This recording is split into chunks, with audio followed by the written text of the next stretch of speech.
अनुराग भदौरिया जी, पहले तो आपसे पूछूंगी, अनुराग आपका नाम है और फायरिंग ऐसे हो रही है कि कोई बचेगा नहीं। यूपी क्या, मुझे लगता है कि देश में ही कोई बचने नहीं वाला। दोनों तरफ से ऐसे टैंक चल रहे हैं। पूछना चाहती हूं आपसे, गोरखपुर से क्या दुश्मनी है भैया? वहां सिर्फ योगी आदित्यनाथ थोड़ी रहते हैं, वहां तो जनता भी रहती है उत्तर प्रदेश की। नंबर एक। और नंबर दो, आपको वाकई में लग रहा है कि योगी जी को अलग पार्टी बनानी पड़ेगी? क्योंकि अखिलेश यादव जी तो दावा कर रहे हैं अगर विधानसभा के उपचुनावों में ये पारा रहेगा तो भैया 2027 तक क्या होगा? देखिए, जो उत्तर प्रदेश के मुख्यमंत्री जी ने बोला है, मैं उस पर बोल दूं। सुल्तान की बात की तो मैं कहता हूं टीपू लोकतांत्रिक तरीके से जनता का सुल्तान था, सुल्तान है, सुल्तान रहेगा। वो पीडे के फार्मूलों के लेके सामाजिक न्याय की बात करता रहते हैं। तो ये भारतीय जनता पार्टी जो है अपने गिरबान में झांक के देखे, बांटेंगे तो कटेंगे। ये क्या होता है? ये देश अनेकता में एकता वाला देश है। यहाँ सभी का सम्मान होता है, सभी जात धर्मों के लोग रहते हैं, आपस में मिलकर रहते हैं। वसुधैव कुटुंबकम की बात करते हैं। नफरत की राजनीति कौन कर रहा है? आप समझ लीजिएगा। फिर कहते हैं लाल टोपी वाले। अरे लाल रंग तो बड़ा शुभ माना जाता है, शादी के जोड़े भी लाल होते हैं, हम क्रांतिकारी का रंग भी लाल होता है। आप किस तरह की बातें कर रहे हैं? मतलब आपको अगर लाल रंग, समाजवादी पार्टी लाल टोपी पहनते हैं, कल समाजवादी पार्टी उत्तर प्रदेश की सरकार में आ जाएंगे तो क्या उत्तर प्रदेश से नफरत करने लगेंगे? इतनी नफरत हो गई है। अरे आज हमें उत्तर प्रदेश की जनता ने ही 37 सीटें और इंडिया गठबंधन को 43 सीटें दी हैं, इनको हराया है, 33 सीट पे समेट दिया है। फिर भी समझ में नहीं आ रहा है कि जनता के मन को नहीं समझ पा रहे हैं, फिर भी वही नफरत की बात करते चले जा रहे हैं। और फिर बार बार कहते हैं हिम्मत। अरे हिम्मत की क्या जरूरत होती है? हिम्मत तो जनता है, जनता ने हमें दी ना 37 सीटें अभी। तो जनता के साथ, जनता जिसके साथ, उसकी तो हिम्मत होगी होगी उसमें। लेकिन हिम्मत का मतलब ये नहीं होता है कि आप अन्याय करने लगेंगे, अन्याय का बुलडोजर चलाने लगेंगे, आप बेगुनाहों पे बुलडोजर चलाने लगेंगे, बस्तियां उजाड़ने लगेंगे, अकबर नगर उजाड़ने लगेंगे, 2200 घर उजाड़ देंगे, आप पंतनगर उजाड़ने के लिए पहुंच जाएंगे। ये तो नहीं, इसलिए तो आपको ताकत जनता ने नहीं दी कि आप उजाड़ देंगे जाके। सवाल उठता है कि भारतीय जनता पार्टी बार बार इस तरह की बातें क्यों करती, मुझे समझ में नहीं आता। दूसरी बात, ये भेड़िए, एक मैं 2 लाइन बता दूं तो सुधांशु समझ में आएगा। अब आप 120 सेकंड बोल चुके, लेकिन अन्याय का बुलडोजर एक तरफ कहते हैं और वही बुलडोजर गोरखपुर की तरफ मोड़ने की बात करते हैं। तो कहीं ना कहीं आपकी बातों में ही आपस में कॉन्ट्रडिक्शन है। सुधांशु त्रिवेदी जी, जवाब। 10 सेकेंड। भदौरिया जी 10 सेकंड बोल लीजिए तो मैं आपका जवाब दे। अरे वाह, मैं तो 2027 में 10 सेकंड देती, आपने अभी दे दिए। 10 सेकंड दे दीजिए। ये भेड़िया पकड़ नहीं है पाते, खाली हुआ हुआ हुआ है चिल्लाते। कोर्ट ने भी डांटा है जमकर, क्यों चलवाते हो बेवजह बुलडोजर? समाजवादी आएंगे तो भेड़िए पकड़े जाएंगे, अन्याय के बुलडोजर पर ब्रेक लगेगी सुधांशु जी, फिर कुछ नहीं कर पाओगे। ये सुन लीजिए, जनता को परेशान मत कीजिए, जनता की बात कीजिए, जनता के मुद्दों पे चर्चा कीजिए तो अच्छा होगा। आप हमेशा धर्म की राजनीति मत कीजिए, धर्म मेरा आस्था का विषय है। चलिए सुधांशु त्रिवेदी जी, जवाब दीजिए। चलिए, 10 सेकंड के मनोरंजन दर्शकों का करने के लिए आपको धन्यवाद। अब मैं इस बात का टेक्निकल और पॉलिटिकल दोनों उत्तर देता हूं। देखिए, बहुत स्पष्ट सी बात है कि जो भी बुलडोजर चलाया गया है उसका अपराध के कारण नहीं चलाया गया है। उन्होंने अतिक्रमण कर रखा था, नोटिसेस दिए गए थे, इस आधार पर चलाया गया है। जब भी कोई व्यक्ति जो पुलिस में रहा होगा उसे पता होना चाहिए, जो शासन में रहे होंगे, किसी पुलिस अधिकारी से पूछिए, जैसे ही कोई अपराधी एक अपराध करता है तुरंत उसकी पूरी फाइल खुलती है। मैं एग्जाम्पल देना चाहता हूं, आप गाड़ी को रेड लाइट फंदा दीजिए, पुलिस वाला तुरंत रोकता, कहता गाड़ी कागजात दिखाओ, और उस समय आपकी गाड़ी का रजिस्ट्रेशन ना हो या रजिस्ट्रेशन एक्सपायर कर गया हो तो जब्त हो जाती है कि नहीं गाड़ी? तब आप ये थोड़ी कहते नहीं नहीं वो मैंने सिर्फ रेड लाइट फंदाई थी, वो मेरा उसके कागजात से क्या मतलब। अच्छा, यहां पर तो एक और बात है, वो आप घर जाएंगे और कागजात लाके दिखा देंगे, गाड़ी छुड़ा लेंगे, पर अगर गाड़ी चोरी की होगी तो गाड़ी गई ना। तब तो आप सिर्फ यही कहेंगे देखो मैंने तो केवल लाइट फंदाई थी और बदले में मेरी गाड़ी जब्त कर ली गई। चूंकि ये सारी की सारी जमीनें इलीगल थी, इसीलिए पिछले 7 साल में इनको कोर्ट से कोई रिलीफ नहीं मिली है। और इससे दर्शकों को यह समझना चाहिए कि समाजवादी पार्टी के शासनकाल में कितना कब्जा किया हुआ था, कितना गैर कानूनी कब्जा इन्होंने अपने लोगों और अपने समर्थकों को करवा रखा था। और यह सिर्फ हमारा आरोप नहीं है, मायावती जी की सरकार भी यह बात कह चुकी है कि समाजवादी पार्टी कैसा कब्जा कराती है और वो कब्जा छूट रहा है, इस कारण से यह समस्या उत्पन्न हो रही। और एक लाइन और कह दूं नाविका जी, यह मामला सिर्फ बुलडोजर और यूपी का नहीं है, यह एक मानसिकता का है जो हर अपराधी के साथ खड़ी होती है। ये यही सपा की सरकार है जिसने लखनऊ, फैजाबाद और वाराणसी के जिला परिसर, अदालत परिसर में हुए धमाकों के लोगों का केस विड्रॉ करने की बात कही थी। ये वही मानसिकता है जो कि शाहजहां शेख के साथ खड़ी होती है महाराष्ट्र में, और ये वही मानसिकता जो केरल में खड़ी होती है लव जिहाद करने वालों के साथ। ये वही मानसिकता है जो आतंकवादियों तक का बचाव करती, सदैव अपराधियों आतंकवादियों से सहानुभूति होती है, जो याकूब मेनन की जुडिशियल किलिंग और अफजल को हालात का मारा कहने लगती है। इसीलिए सदैव समाजवादी पार्टी की सहानुभूति ऐसे ही लोगों के लिए होती है। और मैं दर्शकों को याद दिलाना चाहता हूं, अनुराग भदौरिया जी भी एक बार मेरे साथ डिबेट में उसमें रह चुके हैं, जब योगी जी ने विधानसभा के पटल में बोला था माफियाओं को मिट्टी में मिला देंगे, तो कुछ कहने की जरूरत नहीं पड़ी, एकदम स्प्रिंग की तरह उछल कर अखिलेश जी ने कहा था आप ऐसी भाषा कैसे बोल सकते हैं। तो समझ में आ रहा था कि अरमान किसके मिट्टी में मिल रहे हैं और किसके अरमान टूट रहे हैं। जवाब दीजिए अनुराग भदौरिया जी। जवाब 2 सेकंड का। देखिए, सुधांशु जी गाड़ी पे चढ़ गए, स्टीयरिंग भी पकड़ ली उन्होंने, रेड लाइट भी जंप कर गए। तो ये बताइए कि जो लखीमपुर के मंत्री थे उनके बेटे कौन सी गाड़ी चला रहे थे जो उन्होंने रौंद दिया? 4 किसानों को रौंद दिया था ना। कौन सी गाड़ी की स्टीयरिंग चला रहे थे और कौन सा माफिया में वो मिट्टी में मिला दिया गया? मैं पूछना चाहता हूं, रौंदने वाले को मिट्टी मिलाया क्या आपने? बुलडोजर किया क्या आपका? वो तो रेड लाइट भी नहीं थी, वहां पे खुली रास्ता था, फिर भी रौंद दिया आपने। उसके बाद आप सन्नाटे में, बोलना नहीं है, चुप्पी साध गए, आवाज नहीं निकलेगी। 1 घंटे तक डिबेट करोगे तो आप नहीं बोल पाओगे कि वहां बुलडोजर चलना चाहिए। सुधांशु जी का जवाब, सुधांशु जी का जवाब, नहीं, सुधांशु जी का जवाब अब आप सुनिए। आपने 2 सेकंड कहा था, सुधांशु जी जवाब दीजिए। भदौरिया जी, ये भरत मुनि के नाट्य शास्त्र से प्रेरित भाव भंगिमा दिखाने की बजाय तथ्य की बात करिए। आपने लखीमपुर में जिस घटना की बात कही, उस पे तो हमारे मंत्री का बेटा गिरफ्तार हुआ, एसआईटी ने उस पर रिपोर्ट दी, पर उसी समय 4 लोग लाठियों से पीट कर मार दिए गए। वो तो सरासर हत्या हुई, उस पर बोल पाए चुप। बुलडोजर, उसी भीड़ ने 4 लोग, देखिए अगर गाड़ी चढ़ाई गई तो उसमें यह संभव, उसी जगह वो घटना हुई थी। भदौरिया जी याद करो, सेलेक्टिव डिमेंशिया नहीं होना चाहिए।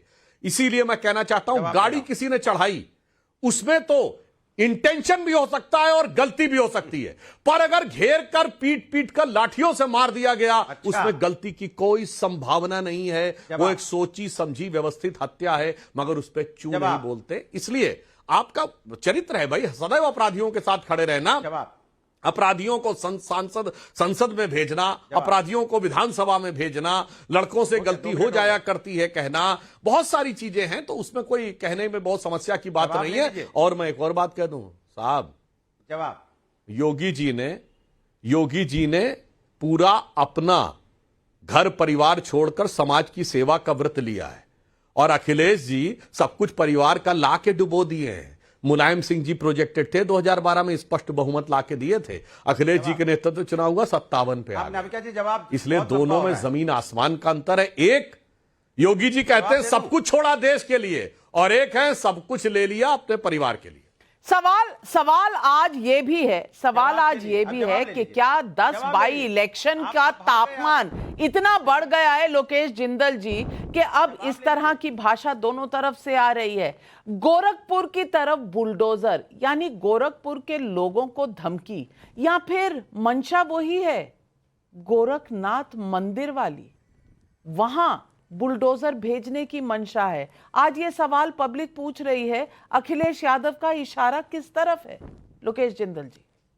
नमस्कार नाविका जी, ये इशारा संविधान और कानून को बचाने की तरफ, और ये बुलडोजर चलेगा उन लोगों के प्रति जो संविधान के मूल्यों के ऊपर बुलडोजर चलाना चाहते हैं। अभी देखिए, उत्तर प्रदेश में 2020 से लेके अब तक इलाहाबाद हाई कोर्ट ने उत्तर प्रदेश प्रशासन को हमेशा गैरतलब किया और उनको फटकार लगाई है कि आप गुंडा गैंगस्टर एक्ट का मिसयूज क्यों कर रहे हैं। 2020, 2022, 2023 में इलाहाबाद हाई कोर्ट ने डायरेक्ट किया उत्तर प्रदेश सरकार को कि आप एक गाइडलाइन इशू कीजिए। और 2 मई 2024 को तो इलाहाबाद हाई कोर्ट ने हपूर के एडीएम के ऊपर 20,000 का जुर्माना लगाया जब उन्होंने सेक्शन 3 गुंडाज एक्ट का मिसयूज किया। इसी लाइन के तहत सुप्रीम कोर्ट के जस्टिस गवई ने कहा कि हम चाहते हैं कि पूरे देश में एक तरह की गाइडलाइन इशू की जाए और इस तरह के कानून का दुरुपयोग ना किया जाए। नामिका जी, बात यह है कि इस तरह की अगर हम छूट आज उत्तर प्रदेश के प्रशासन को देते हैं तो कल को कोई भी अफसर अपने निजी स्वार्थ के कारण इस तरह से इनका दुरुपयोग करेगा, आम जनता को त्रस्त करेगा और इसका राजनीतिक दुरुपयोग जो अब उत्तर प्रदेश में हो रहा है, इससे जनता के ऊपर किस तरह का डर और भय का माहौल उत्पन्न हुआ है, इसका पूरा देश साक्षी है। और इसी के विरोध में हम सुप्रीम कोर्ट के इस डायरेक्टिव के साथ खड़े हैं। 17 सितंबर को दूध का दूध पानी का पानी हो जाएगा और उत्तर प्रदेश सरकार को माफी मांगनी पड़ेगी। लेकिन जवाब नहीं दिया, जवाब आपने बिल्कुल नहीं दिया इस बात का कि गोरखपुर, अगर आप खिलाफ खड़े हैं बुलडोजर के, तो गोरखपुर की तरफ क्यों चलेगा सुधांशु त्रिवेदी बुलडोजर? देखिए, मैं बताना चाहता हूं, पहली बात, ये लोग जो सेलेक्टिव नैरेटिव चलाते हैं, सर्वोच्च न्यायालय ने इससे दिया है क्या? नहीं दिया ना। सर्वोच्च न्यायालय ने यह भी कहा है कि यूपी सरकार का जो एफिडेविट है उसमें जो बातें कही गई हम उसको अप्रिशिएट करते हैं। नंबर 2, सर्वोच्च न्यायालय ने यह भी कहा है कि हम अवैध निर्माण के बचाव में बिल्कुल नहीं हैं और यहां सारी बातें टेक्निकल ग्राउंड पे उसके लिए कही गई हैं। मगर लोकेश जी, आप तो बचाव करेंगे ही करेंगे। आप तो वो है ना, जब आपकी पार्टी की पंजाब में सरकार थी तो मुख्तार अंसारी ने पंजाब की जेल में रह के कोर्ट में अर्जी दी थी कि मुझे पंजाब की जेल में रहने दिया जाए, यूपी की जेल में न जाने दिया जाए। कांग्रेस सरकार की जेल में रहकर वो अपने को महफूज महसूस करते थे। कौन? जो समाजवादी पार्टी के समर्थन से बाहुबली के रूप में पूरे प्रदेश में विख्यात थे। तो आप लोगों का तो बिल्कुल साफ है, आज भी देख लीजिए आप वही कर रहे हैं।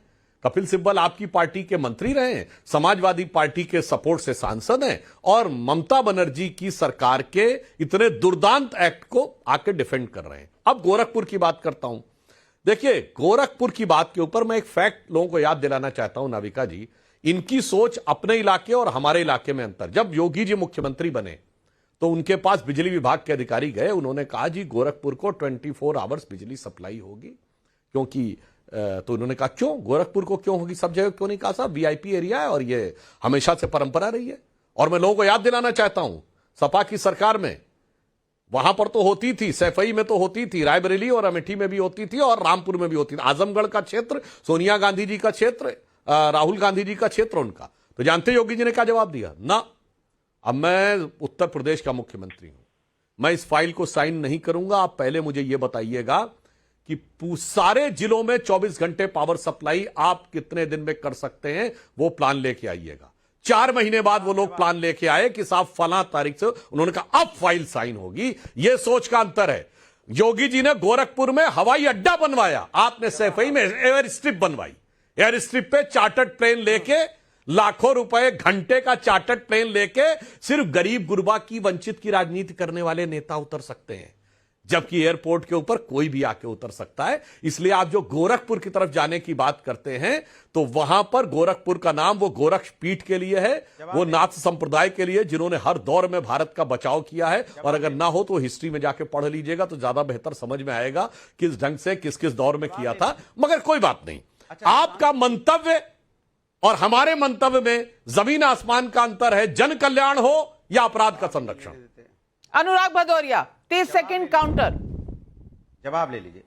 देखिए सुधांशु जी, सैफई एक गांव है, गांव में अगर एयर स्ट्रिप बन गई तो आपके पेट में दर्द हो गया कि गांव वालों के बीच में एयर स्ट्रिप कैसे बन गई? क्या जहाज वहां नहीं उतरे? आपके सरकार के जहाज नहीं उतरते वहां पे? बताइए, आप नहीं उतरते क्या? मुख्यमंत्री जी वहां नहीं उतरे क्या? प्रधानमंत्री जी वहां नहीं उतरे क्या? ऐसी बातें करते हो, कुछ भी बोल के चले जाओगे आप। गांव का विकास से इतनी नफरत आपको होने लगी। और बुलडोजर के बारे में आप बता रहे थे ना, आप बताइए। मैं आपसे पूछना चाहता हूं, पहलवान महिलाओं के साथ अन्याय हुआ था तो आप कहां थे? कहां आपकी आवाज थी? मैं चिल्लाता था, आप चुप मार जाते थे। चुप मार जाते थे आप। मणिपुर में बेटियों के साथ अन्याय होता था, आप चुप मार जाते थे। हाथरस की बेटी के साथ अन्याय हुआ तब डिबेट से भाग गए थे, आए नहीं बीजेपी के लोग। क्यों रात के अंधेरे में उस दलित बच्ची को आपने पेट्रोल डाल के अंतिम संस्कार कर दिया था, ये आप छुपाते घूम रहे थे। और एक नाम आप जानते हो जिन पे रेप का मुकदमा आप वापस ले रहे हो, चिन्मय स्वामी को आप अच्छी तरह जानते हो। क्यों आपने वापस लेने की तैयारी कर रहे हैं, आप बताइए। और नहीं तैयारी कर रहे हैं तो यहाँ क्लेरिफिकेशन दे दीजिए कि हम तैयारी नहीं कर रहे हैं वापस लेने का मुकदमा। बताइए फरुखाबाद में नाम तो बता नहीं रहे, वहां पे 100 लटका पाया आप गया, नाम तो बता नहीं रहे, इशारा कर रहे हैं। क्योंकि जिम्मेदारी आप नहीं लेंगे क्या? जवाब दीजिए सुधांशु जी। आप नहीं नाम वो बताएंगे ना, उनको मालूम होना चाहिए किसके ऊपर से रेप का मुकदमा खत्म करने वाले, बताए नाम। पहली बात, इनके मुंह से नाम आना चाहिए ना। भाई काहे परेशान है? मैं अनुराग भदौरिया जी से कहना चाहता हूं, गांव के विकास से किसी के पेट में दर्द नहीं है। योगी जी के समय में भारत सरकार ने गोरखपुर में जो फ्लाइट सेवाएं शुरू की, रोज सैकड़ों लोग आके उतरते हैं। मैं चुनौती से कहता हूं, आपकी उस एयर स्ट्रिप के ऊपर आपके प्रथम परिवार के अलावा 10 लोग बताइए गांव के जो उतरे हो आके। उनकी हैसियत है कि लाखों रुपए घंटे का जहाज लेके प्राइवेट एयर स्ट्रिप पे आके उतरे, या सिर्फ सरकारी उतरेंगे? तो मुख्यमंत्री जी उतरेंगे या सफाई महोत्सव के लिए उतरेगा? हमारे तो गोरखपुर में, पूर्वांचल में, और सिर्फ गोरखपुर में नहीं, कुशीनगर में भी बना, प्रयागराज में बना, अयोध्या में रेगुलर फ्लाइट शुरू हुई। अब देखिए, बीच में मत बोलिए, बीच में मत बोलिए भाई, मेरे भाई बीच में मत बोलिए। आपके जमाने में पूरे उत्तर प्रदेश में सिर्फ 2 एयरपोर्ट थे, लखनऊ और वाराणसी। आज अकेले पूर्वांचल में 5 हैं, लखनऊ वाराणसी के अलावा प्रयागराज, गोरखपुर, अयोध्या और कुशीनगर 6। अरे भाई क्यों अब देखिए बीच में डिस्टर्ब करने लगे। भदौरिया जी, मैंने तो आपको मौका दिया था। अरे भाई, अब आपने जो आरोप की बात कही, तो भाई नवाब सिंह का डीएनए मैच होने के बाद अब तो समाजवादी पार्टी का राजनीतिक डीएनए साफ हो गया है। और आप अपने डिबेट में भी दिखा रहे हैं। मैंने तो आपसे कहा था 10 सेकंड बोल लीजिए, आप डिबेट में हमारे बीच में बोलते ही चले जा रहे हैं। मतलब डिबेट का भी डीएनए दिखाए चले जा रहे हैं, सपाई स्टाइल में ही बवाल करते रहेंगे। और मैं एक और बात कह दूं, सुनिए, दर्शकों के लिए थोड़ा सा विषयांतर करते हुए, विषय की परिधि में रहते हुए, नाविका जी, अखिलेश जी ने आज कहा डीएनए का फुल फॉर्म पता है? पर आपको एक बात बताऊं, डीएनए का फुल फॉर्म होता है डीऑक्सोराइबो न्यूक्लिक एसिड, तो सबको पता है। डीएनए का जो डबल हेलिक्स स्ट्रक्चर है, जो सबसे पहले वॉटसन क्रिक ने बनाया था 66 में, मगर उसके लिए नोबेल प्राइज वॉटसन क्रिक के साथ एक भारतीय मूल के वैज्ञानिक हरगोविंद खुराना को भी मिला था।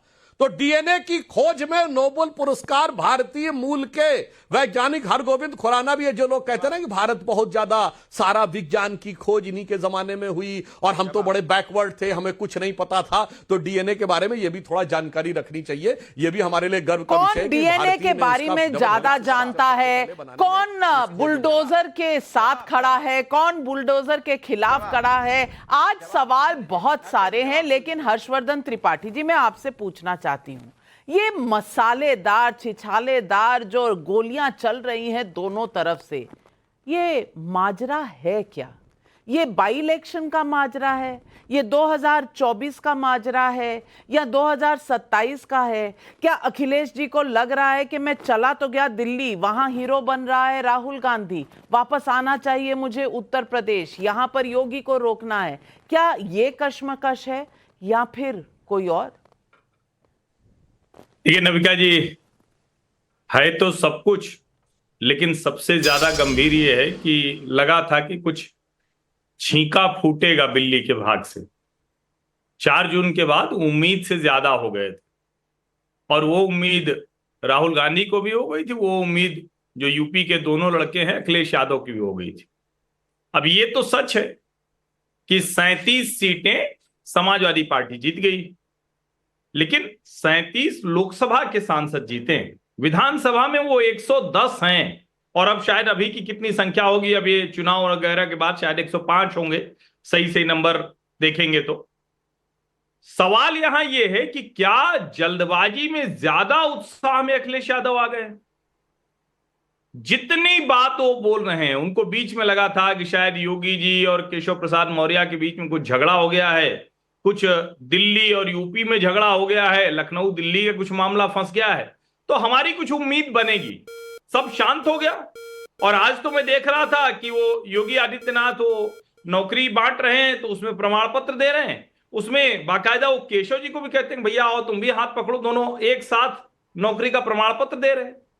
तो जब इस तरह की घटनाएं हो जाती है तो मुश्किल होती है। तो मूल तो ये है नविका जी, इसके अलावा इर्द गिर्द सब है। लेकिन एक बात मैं जरूर कहूंगा, देखिए बहुत सी चीजें होंगी। अभी योगी आदित्यनाथ, ऐसा नहीं है कि सब कुछ एकदम सब शानदार हो गया हो, अभी बहुत कुछ है जो बेहतर होना है। लेकिन जब आप कहते हैं कि गोरखपुर की तरफ रुख मोड़ देंगे, गोरखपुर में एंसेफ्लाइटिस बीमारी खत्म कर दी योगी आदित्यनाथ। सांसद रहते बीड़ा उठाया और एंसेफ्लाइटिस जैसी जो जापानी बुखार था जिससे बच्चे प्रतिवर्ष जान गंवाते थे, किसी नेता ने इतनी संवेदनशीलता से वो काम नहीं किया। उन्होंने वो काम किया और खत्म कर दिया। गोरखपुर में एम्स पहुंच गया।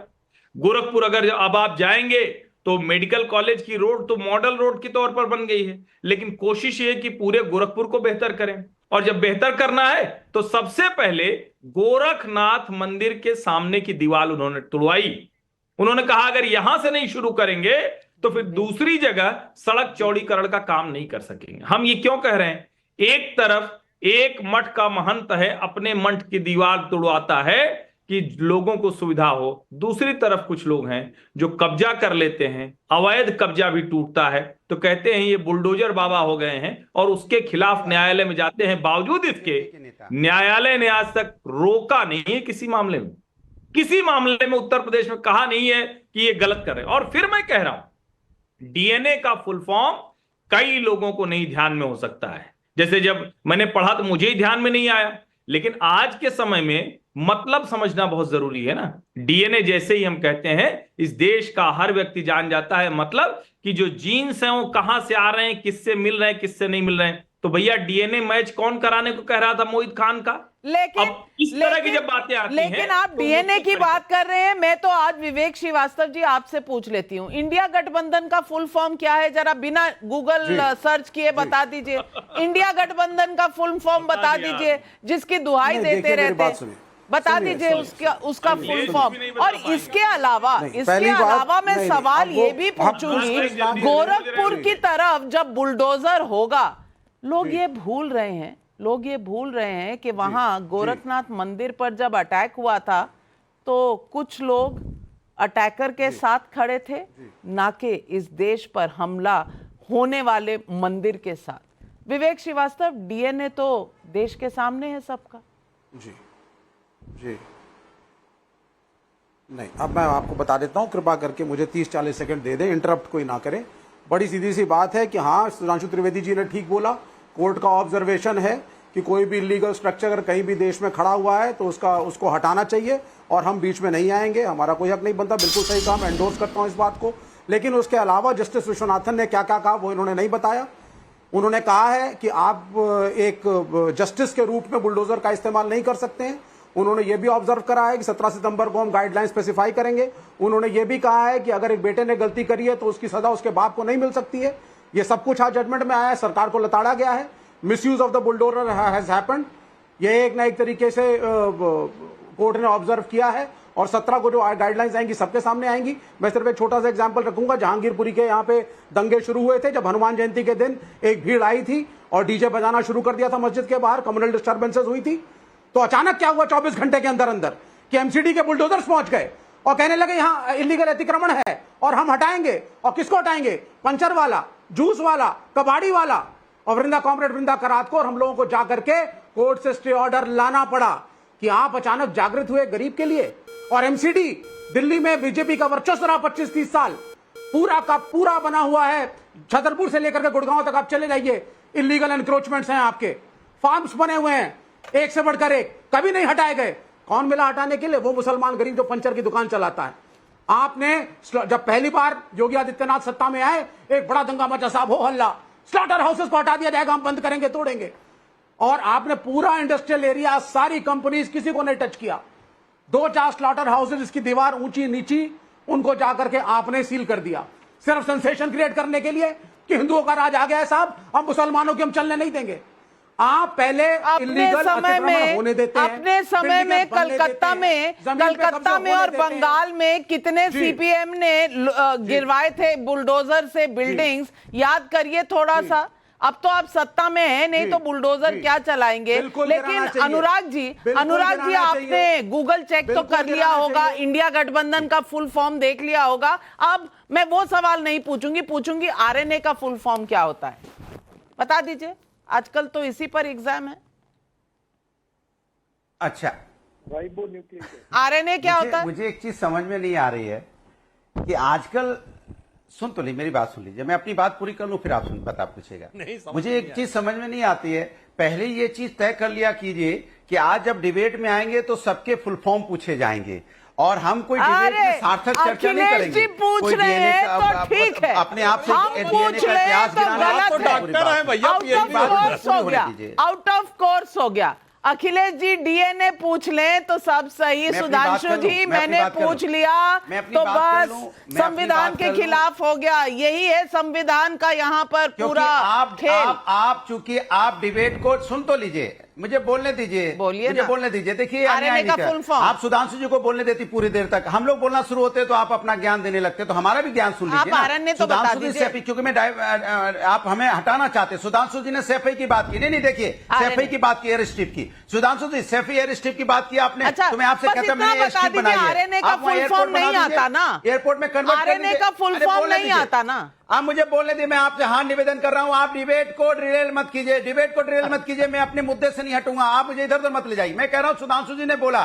कि सैफई में आपने एयर स्ट्रिप बनाई, मैंने बनाई, आप उसको एयरपोर्ट में कन्वर्ट कर देते तो वहां पे इटावा, एटा, मैनपुरी, कासगंज, भिंड, मुरैना, एटा, सभी जगह, फिरोजाबाद, सभी लोगों के जो बच्चे बाहर पढ़ते हैं, आते जाते हैं लोग, उनको सुविधा मिल जाती। लेकिन आपके पेट में दर्द इस बात का है कि गांव के लोगों के बीच में हम एयरपोर्ट कैसे बना देंगे, वो कैसे डेवलप हो जाएंगे, कैसे उन्हें ये सुविधाएं मिल जाएंगी। अगर ये सुविधाएं मिल जाएंगी तो वहां पे ये समाजवादी पार्टी को उसका क्रेडिट मिल जाएगा। कमाल की बात है। वहां पे अगर हॉस्पिटल, हमने पीजीआई हॉस्पिटल बनाया है, तो आप तो गर्व से कहना चाहिए था ना कि गांव के अंदर में उन्होंने इतना बड़ा पीजीआई हॉस्पिटल बनाया सैफई के अंदर में कि वहां पे कम से कम 10 डिस्ट्रिक्ट के लोग, 200 किलोमीटर के लोग जो बीमार होते थे, परेशान होते थे, जो लखनऊ नहीं पहुंच पाते थे, जो दिल्ली नहीं पहुंच पाते थे, जो मैंने डिस्ट्रिक्ट का नाम बताया, एटा, कासगंज, मैनपुरी, ये सब छोटे डिस्ट्रिक्ट, इटावा, यहाँ के जो लोग नहीं पहुंच पाते थे, उनके बेचारों की जिंदगी बच रही है। आप जाके देखिए वहां पे कितने गरीब लोग आते, क्या जिंदगी बचती है। तो आपकी इसकी तारीफ करनी चाहिए। चलिए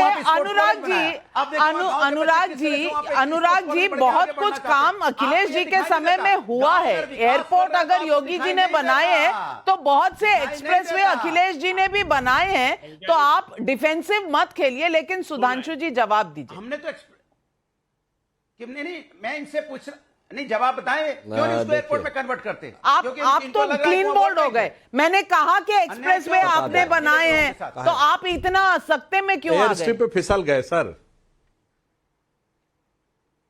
देखिए इनका एयर स्ट्रिप पे इनका जहाज फिसल गया और रनवे बाहर चला गया। मैं कहना चाहता हूं, आपकी तो सरकार रही जब मुलायम सिंह जी ने एयर स्ट्रिप बनवाई थी, तब केंद्र में कांग्रेस की सरकार थी, उनके समर्थन से बनवाया था।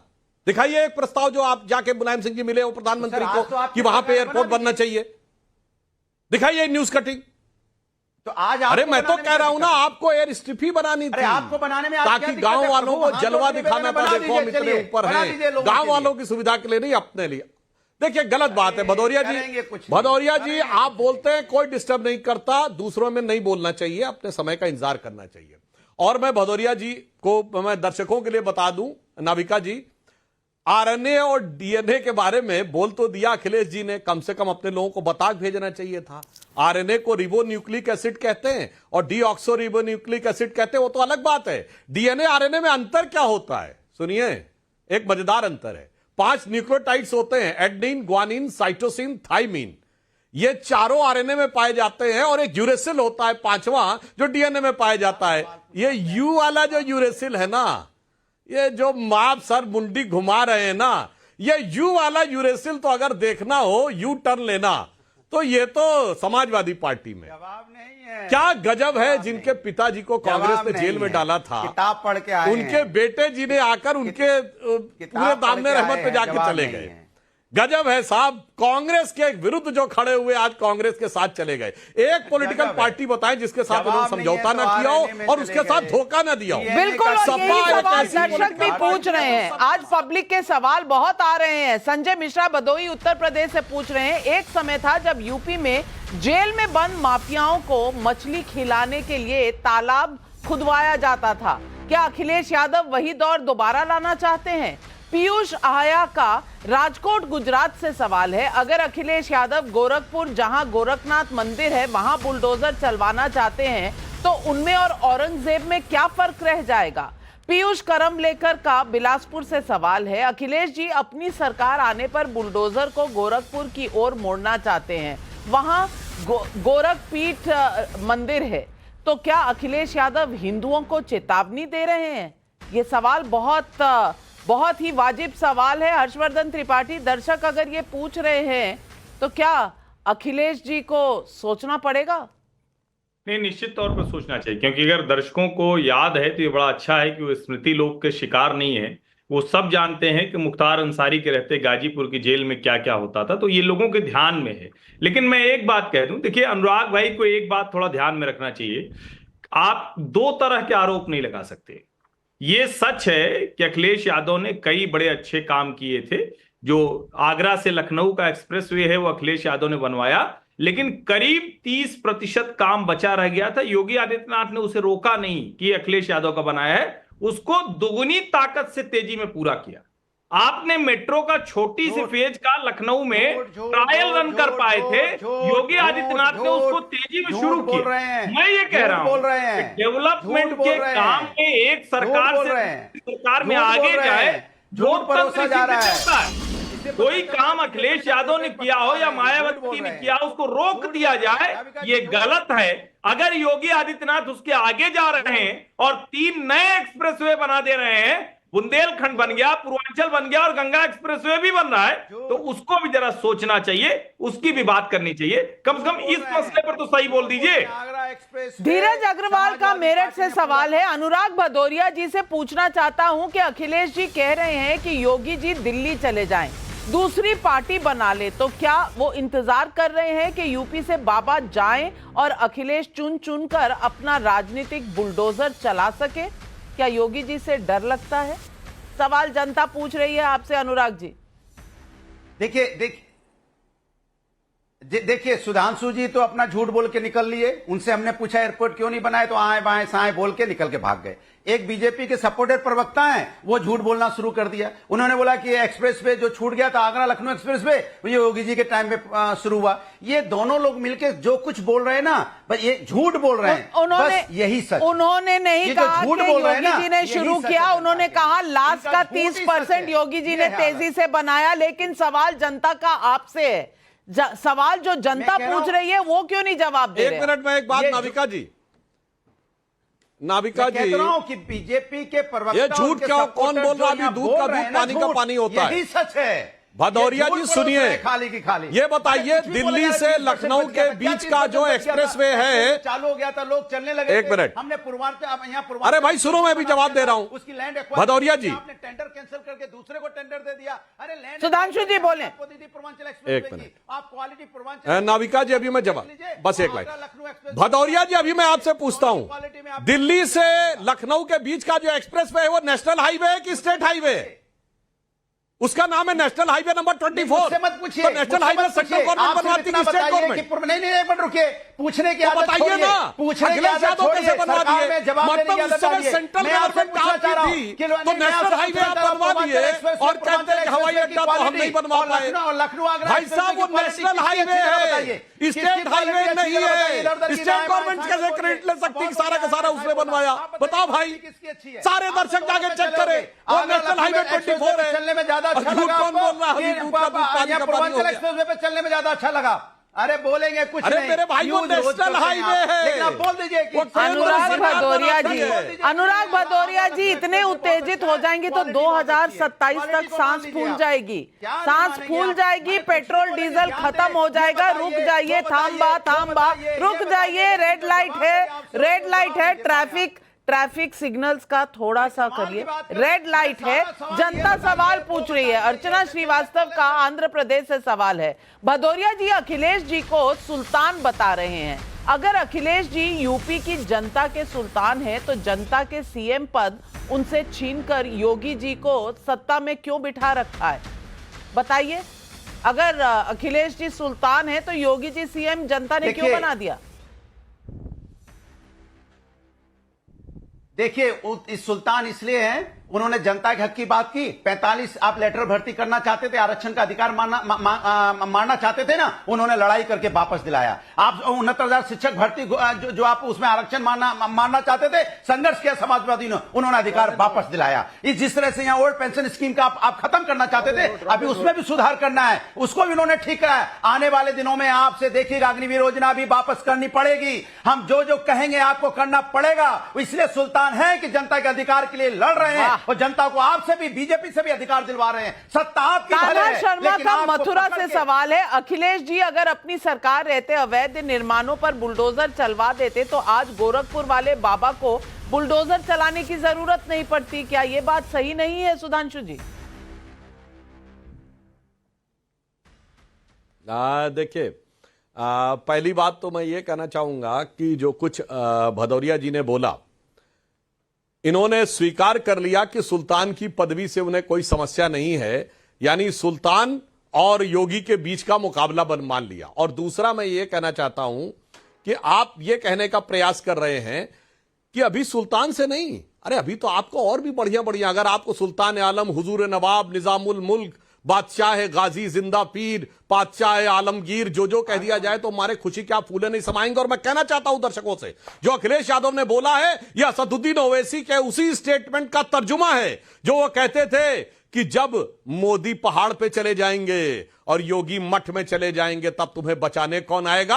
अखिलेश यादव कह रहे हैं तब बुलडोजर चल जाएगा। वही ओवैसी की आत्मा इनके अंदर है और इनका दिल ओवैसी के अंदर है, साफ साफ दिख गया। इसीलिए सुल्तान सुन के कितने फूले लोकेश जिंदल जी, आज मैं जनता की तरफ न्याय की बात कर रही हूं। अगर आप मानते हैं कि बुलडोजर जो है वो सही रास्ता नहीं है और आप खिलाफ भी हैं इसके, तो फिर बुलडोजर गोरखपुर की तरफ मुड़ जाएगा। क्या ये सही सोच है? लाविका जी, ये एक तरह का उनका कहने का तरीका है। अच्छा। कि इस तरह से गोरखनाथ मठ से जिस तरह से सरकार चलाई जा रही है, जिस तरह से एक मठ जो कि एक मोक्ष का द्वार था उसे एक राजनीतिक द्वार बना दिया गया है, और जिस तरह से एक संविधान के विरोध में एक प्रशासन को चलाया जा रहा है, इस पर बुलडोजर चलेगा। नाविका जी, कतई इस तरह की भावना बहुत नहीं अच्छी होती बात। कि और सुल्तान का तकमा जो खुद को दिया है हर्षवर्धन त्रिपाठी जी, वो संवैधानिक है क्या? आज की राजनीति में जो नेता हैं वो सुल्तान है? नहीं, मुझे लगता है कि ये थोड़ा सा जोखिम लेने वाला भी है, लेकिन हो सकता है कि उनको लग रहा हो कि जैसे विधानसभा के उपचुनाव हैं उसमें अगर मोईद खान के साथ खड़े दिख सकते हैं तो सुल्तान कहलाना तो अच्छा ही होगा ना। ये भी अच्छा ही संदेश है, सुल्तान तो अच्छा संदेश है ना, समाजवादी पार्टी के लिए बेहतर है। इसमें गलत क्या है? सवाल ये है कि एक तरफ बुलडोजर सही तो दूसरी तरफ गलत कैसे? और अगर दूसरी तरफ गलत है तो फिर गोरखपुर की तरफ कैसे? योगी आदित्यनाथ और अखिलेश यादव दोनों बड़े नेता हैं, दोनों की पहचान यूपी से है, लेकिन दोनों राष्ट्रीय नेता भी हैं। 2024 के चुनाव के नतीजे ने 2014 से चले आ रहे यूपी के समीकरण को बदला है। अखिलेश के हाथ मजबूत जरूर किए हैं। अब योगी की चुनौती है कि वो दोबारा अखिलेश को कमजोर करें, और अखिलेश की चुनौती है कि कैसे वो 2024 की कामयाबी बरकरार रखें। और यही दोनों नेताओं के संग्राम का कारण है। मुझे लगता है कि ये लड़ाई अभी और तीखी होना बाकी है। हम नजर रखेंगे, आप भी हमारे साथ जुड़े रहिएगा, देखते रहिएगा, क्योंकि पिक्चर अभी बाकी है यूपी में।